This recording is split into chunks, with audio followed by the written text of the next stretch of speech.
Hi, so I'm going to be explaining the alkali seltzer lava lamp lab.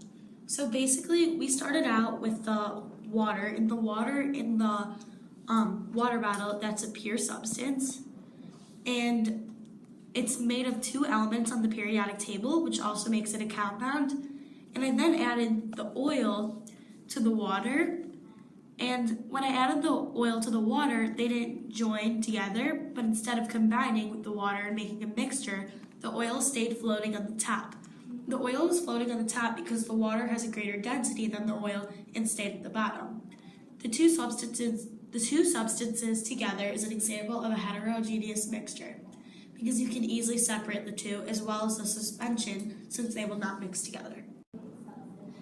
A suspension is a concept where there's a mixture that has small particles in a substance where they disperse throughout a gas or liquid.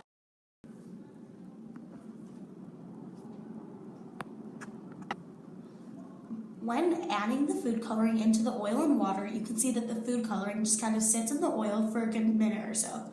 This is because the water is more dense than the oil. Since the oil is much lighter than the food coloring falls down when it has enough pressure from gravity and is released into the water to make a solution.